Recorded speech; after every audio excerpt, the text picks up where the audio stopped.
जागो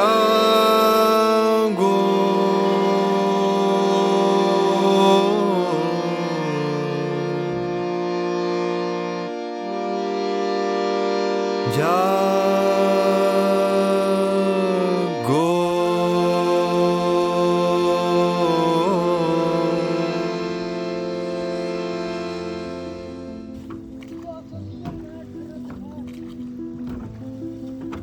एक दिन मुझे मेरे दोस्त अभय का कॉल आता है।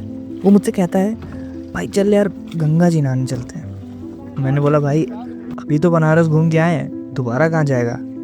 अभय मुझसे कहता है, भाई बनारस गए हुए हमें 6 महीने हो गए। मैंने कहा, अच्छा ठीक है, लेकिन ये तो बता जाना कहाँ है। तो दूसरी तरफ से मुझको आवाज़ आती है, बिठूर।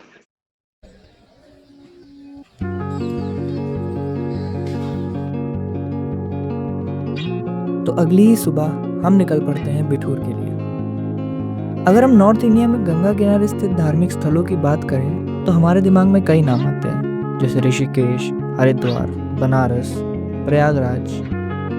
तो इसी तरह यूपी के कानपुर में भी एक धार्मिक स्थल मौजूद है जिसका नाम है बिठूर। बोला जाता है कि ब्रह्मा जी ने यहाँ सृष्टि की रचना की थी और इस जगह को हिंदू धर्म में बहुत ही पवित्र माना जाता है। यहाँ आपको वाल्मीकि आश्रम, लवकुश भवन, सीता जी की रसोई, ये सब भी देखने को मिल जाएगा। तो कानपुर शहर से बिठूर लगभग 20 किलोमीटर दूर है और अगर आप यहाँ सुबह के 5 बजे आते हैं तो आपको देखने को मिलेगा एक ब्यूटीफुल सा sunrise.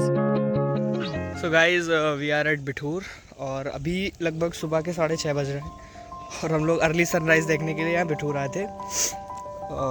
Look at the guys, look is how beautiful. तो अब बारी थी उस काम की जिस काम के लिए हम यहाँ आए थे। जी हाँ, गंगा स्नान की। ओके गाइस, सो हम लोग गंगा स्नान कर रहे हैं। प्लीज अबे देयर मी। हेलो गाइस, सारा देखिए, व्यू देखिए आप। तो मैं आपको दिखाता हूँ।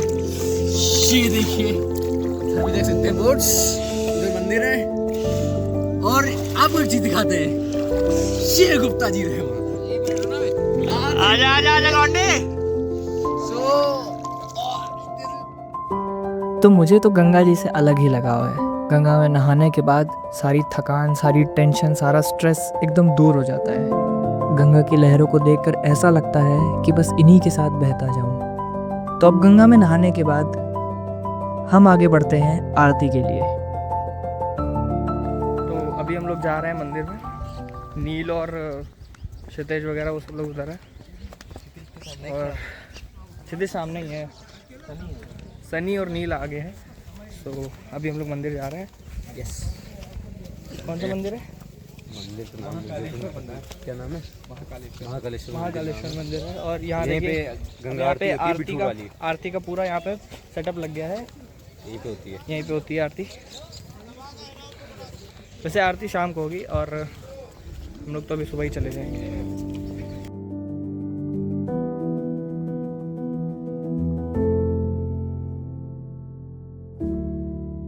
तो मंदिर में आरती से पहले मेरे साथ एक बहुत ही इंटरेस्टिंग सी चीज़ होती है। वहाँ पर आरती के टाइम जो 2 लोग डमरू बजाते थे उनमें से एक नहीं आए थे। तो दूसरे वाले भैया मुझसे कहते हैं, डमरू बजाओगे? और मैंने भी उन्हें हाँ बोल दिया।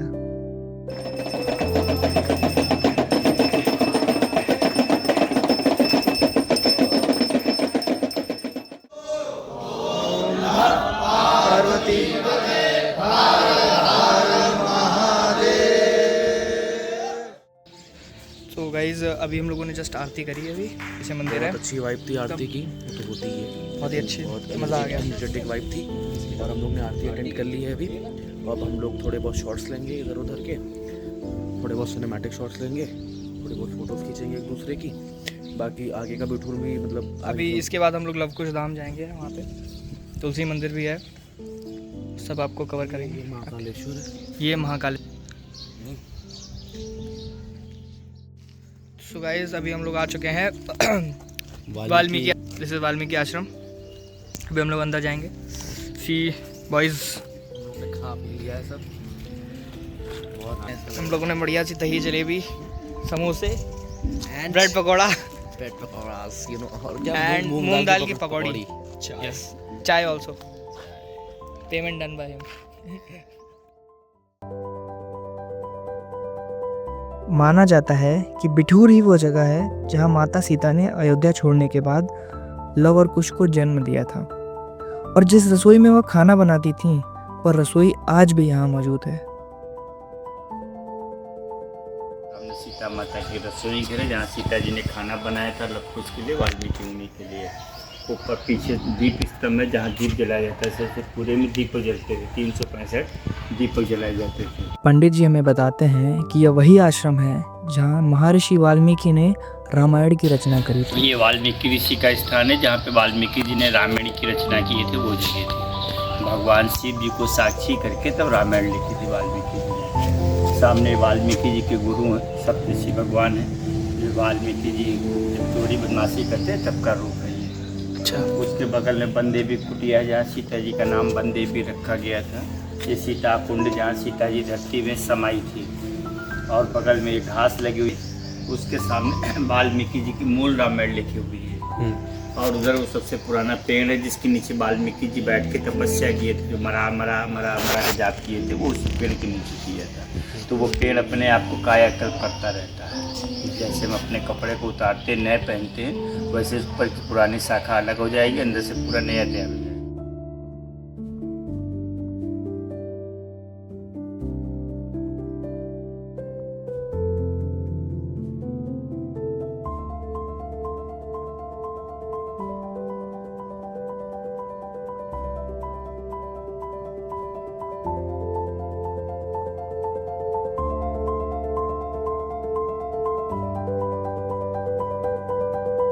तो गाइस अभी हम लोगों ने घूम लिया है वाल्मीकि आश्रम और लवकुश आश्रम, ये सब घूम लिया। अब हम लोग वापस जा रहे हैं। We are leaving. वैसे तो अगर आप बिठूर आ रहे हैं तो मतलब यहाँ 2 से 3 दिन भी अगर आप रुक रहे हैं तो भी आपको पूरा घूम नहीं पाएंगे। कई चीज़ें मैं बताता हूँ आपको। बेसिकली घूमने के लिए यहाँ से 1.5 किलोमीटर दूर एक ब्रह्मावर्त गांव, या फिर कैसे अभी पंडित जी ने बताया कि उस नाम का गांव है, जैसा कि अभी आप एग्जैक्टली वो घाट है। तो ब्रह्मावर्त नाम का जो घाट है, फिर वहाँ पे 52 घाट बताए गए हैं, वहाँ पे 52 घाट हैं, तो आप वहाँ घूम सकते हैं। यहाँ पे आपको वाल्मीकि आश्रम मिल जाएगा। उसके अलावा आपको लवकुश जी का जो भी जन्म स्थान है, दक्षिण मुखी हनुमान जी का मंदिर मिल जाएगा, जिनको लवकुश जी बांध के लाए थे। तो घूमने को तो बहुत सारी चीज़ें हैं, आप टाइम निकाल के आ सकते हैं, 2-3 दिन का स्टे भी कर सकते हैं, बट मेन पॉइंट्स यही हैं। Over to Divyanshu.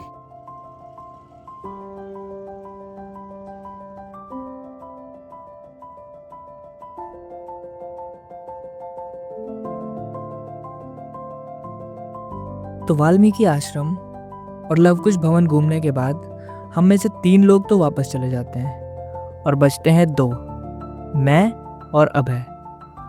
हम डिसाइड करते हैं वापस से घाट पे जाने का।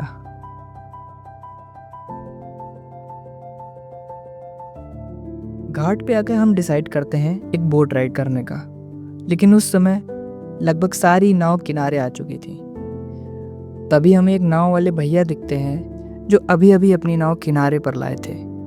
तो हम उनसे पूछते हैं बोट राइड के लिए। तो हम उनसे पूछते हैं नाव ले चलेंगे भैया। पहले तो वो मना कर देते हैं कि नहीं भैया इस टाइम नाव नहीं जाती है, लेकिन हमारे 2-3 बार मनाने पर वो मान जाते हैं।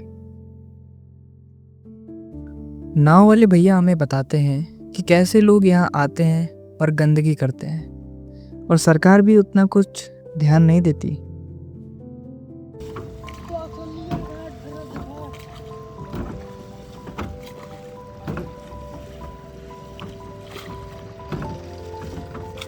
अभी हम लोग नाव पर घूम ही रहे थे, तभी मैं देखता हूँ कि सामने कहीं बहुत दूर से एक छोटी सी नाव गंगा में बहती चली आ रही है।